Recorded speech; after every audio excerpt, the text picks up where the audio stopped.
And hello, and welcome to another week of the Ready Communities and Social Impact in the Regions weekly update.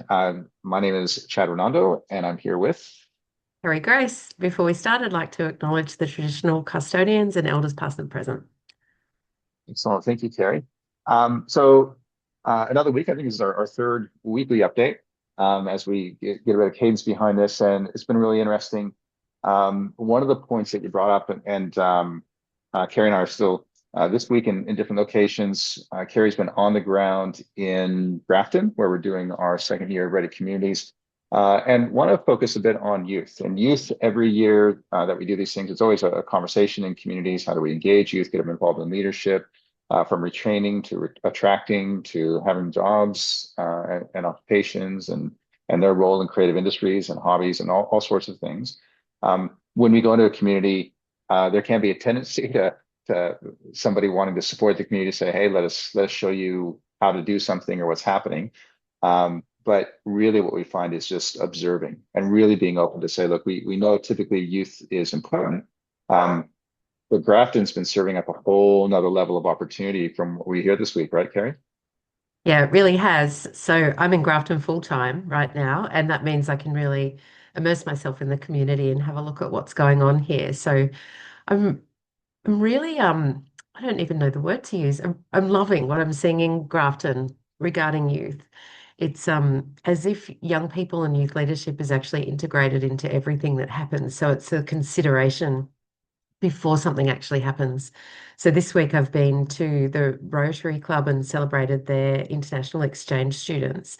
And Grafton Rotary Club actually has quite a significant amount of exchange students that go out and come into the community each year. But to see the way that the older people in the club nurtured the younger people in the club around the protocols and the way that the meetings run, etc., it was really magic to see that and that interaction.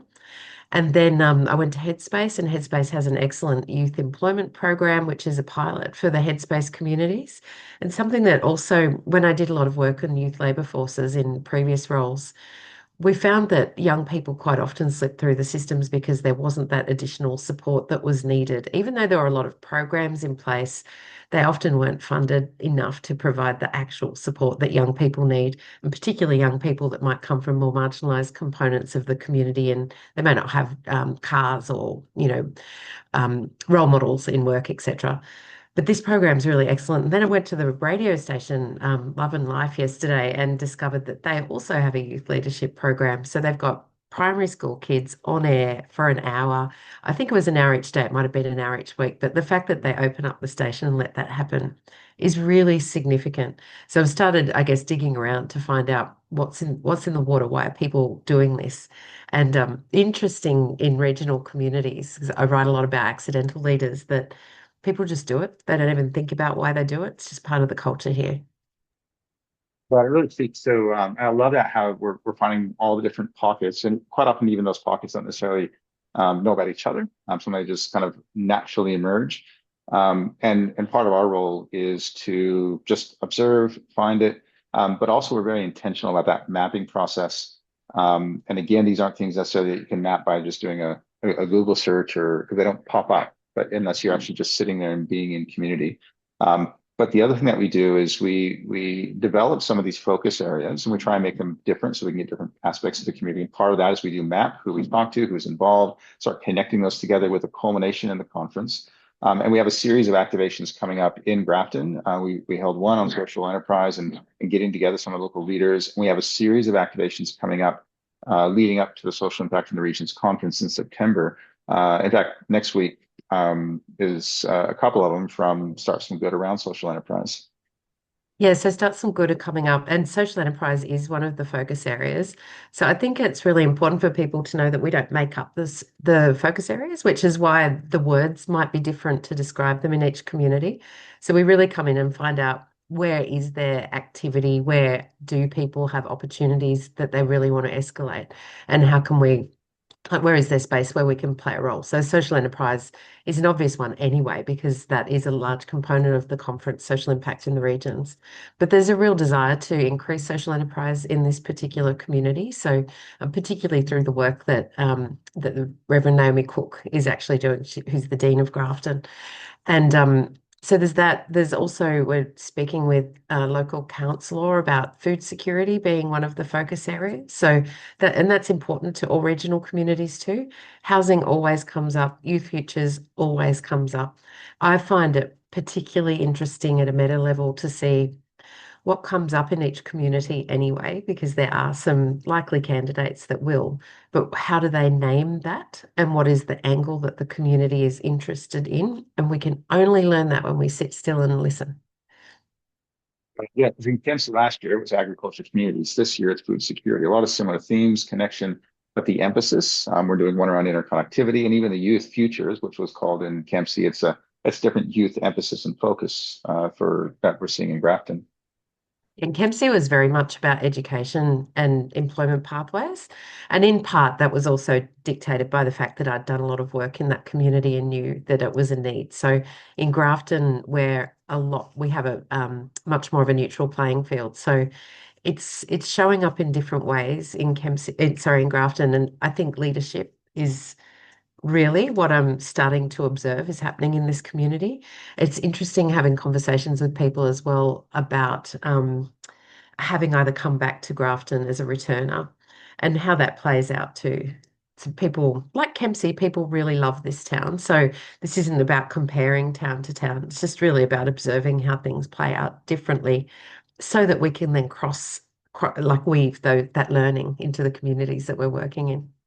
Right. And as part of the purpose for us doing this, we do have a 10 and 15-year vision on connecting all of these things together. And again, exactly as you say, not to cross compare. We have a readiness index, for example, that assesses the index, but the only value comparison for that community is year on year for them. Just because every community is so different, and that's embedded into the fabric on how we measure that you're assessing one community on how they perceive youth or how they perceive agriculture. Another one might be decarbonization. Another might be housing. And so it's really what their emphasis is and how they name it, as you say. I want to touch briefly then also on initiatives, because whenever you engage with the community, things come up. And we've had this conversation on what we do with that. When they do come up, do we feel we have to own them and actually do something with them? What does that do for setting expectations as compared to just letting them come up and then asking that question, okay, so what do we do with this? But also the other benefit we have is the social impact in the regions conference, which everything culminates to that. It provides a bit of a frame, so we're not saying, well, let's completely move the city to make it flood-proof, or build a wall or dam, those might be outside of our remit, but we do kind of get focused on things that are practically can be done, but are led by those leaders that we engage with. Yeah, and we have spoken about this before. I think the more we dig into it, I just find it absolutely fascinating because our thinking around it actually tells me that there's a lot about my past 20 years of career that may not have been correct, which I write about that in my book as well, being part of the problem. But it's good to consult communities. It's good to understand what they want. It's good to have appreciative inquiry frameworks. But the fact is, if you can't do anything with it or there's no logical pathway, we've over decades educated communities to say what they want or what they're looking for, but then accept the fact that nothing happens. And we've decided very clearly through Ready Communities that we don't want to be part of that. We want to make sure that through our readiness indicators and nurturing people and teaching our leadership program that's in line with that, that they understand how they can actually activate these things that they've identified rather than them being like a washing line of initiatives all hanging up neatly next to each other so that they can be disappointed that they're not going to happen. I see too much disappointment in regional communities and too much frustration around things not happening. But at some point, we need to, I used to say hold a mirror, but somebody, a great friend that we spoke with a while ago said hold a window up to people and show them what's on the other side of that so they can actually do something. Yeah, I love that metaphor. Um, and that practicality, again, going back to the youth conversation we were having earlier on people just getting on with it. And whenever you see change, it typically is that bottom up, somebody has an idea, they get with somebody else, find a shared passion, and they do it. challenges, they do something incredible. And everybody looks at that and says, I'm going to copy and paste that incredible thing and stick it in my community, not realizing it starts, excuse me, in the living room or in the backyard conversation over barbecue. Um, Speaking of practically getting things done, the very first week of September in Grafton, Social Impact in the Regions Conference over 3 days. And that is kind of our means to say, let's come together and focus on actually doing things and creating that annual cadence every single year in September. We come back, what have we done collectively as a group of leaders across Australia to make an impact, and then bringing the local practitioners together. And we just secured another great session this week around investment.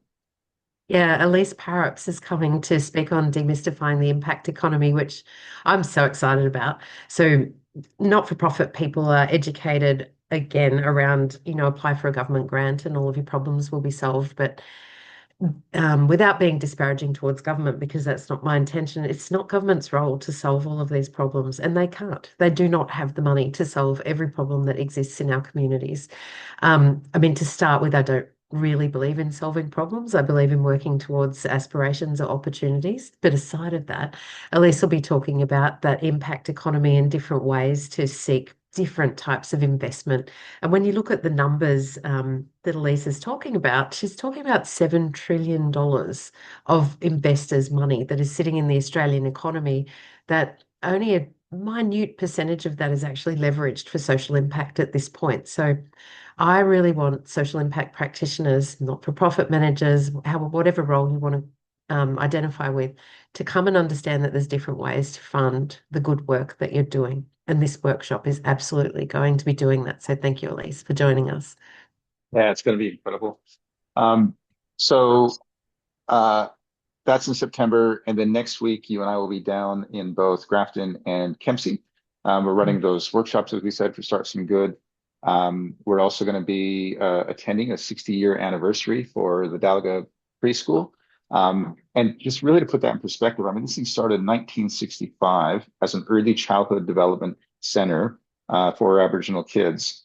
And to do something at that time would be as transformative, revolutionary, and provocative for those leaders. And some of those leaders will be in the room when we have that dinner. That's going to be pretty incredible experiences to learn from that, but it also gives us hope, I find, from people that are doing something today.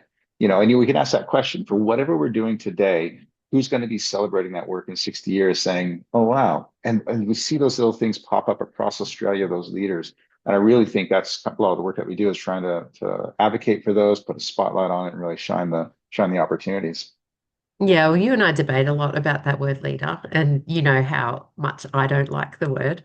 And it's really because regional people just don't identify with that word. They just get on with it. And in fact, I talk a lot about people using that term up yourself, because that's what we're taught in regional Australian schools. You don't get above yourself. You don't do that. I'd like to knock the tall poppy itself off at the knees. I think that would be quite fabulous. But when I'm working in any regional community, the go-to people, the people who are the doers, and they may not be the loudest people in the rooms in community consultations, which is, it's a shame when we invest in consultation that just skips into a community, listens or writes notes on butcher's paper and sticky notes for an hour and then disappears, because you are never going to hear the real leaders who are actually doing things in that community. We might hear a little bit if you're lucky, but you're just not going to. You've got to sit in the community and actually observe what's going on and who's actually doing. Yeah. And like you said, there are certain cultural aspects about that. Like being from the US, coming over to Australia even 25 years ago, I can feel myself becoming acclimatized, culturized. You do feel that tall poppy. It is a fairly real thing. And I think one of the things we're going to talk about is a solution to that, not necessarily being against it, but providing an alternative, which is what you talk about in your book, Spiraling Up, which will be out in about 6 weeks or so, on practically, hands-on from experience. What does that look like with leaders on the ground on spiraling up? Again, whether you call it leadership as a function, whether you name it, coming from my background, entrepreneurs, innovation, all these words are loaded, but the end outcome is what we're after is, so what does that look like, and trying to find that way to translate. Yeah, I just talk about three really simple steps. Come together, understand what matters, and play with possibility. And if we can learn how to do that in communities, maybe next week, Chad, we'll have a bit of a yarn about community politics as well. And this isn't about pointing fingers in any direction. It's just about the reality of the fact that when you're in a little town, politics are going to arise because you are in a little town. It just happens. But the necessity for funding mechanisms to understand that as well and how they can be divisive in small towns too. Let's talk about that next week, hey? Yeah, sounds good. Next conversation. So we'll look forward to seeing people in Grafton and Kempsey this week coming. We'll give you guys another update here towards the end of next week, and just really appreciate it. Obviously, any comments and commentary, insights, input, critiques, we love to hear it. This is a collective journey we're doing together with anybody doing this kind of work. So thank you very much. Yeah, and it's a good opportunity for us to also congratulate the team at Dalaigur because, as you said, that 60 years is really significant, and I'm really looking forward to hearing the stories when we're there this week too. Yeah, look forward.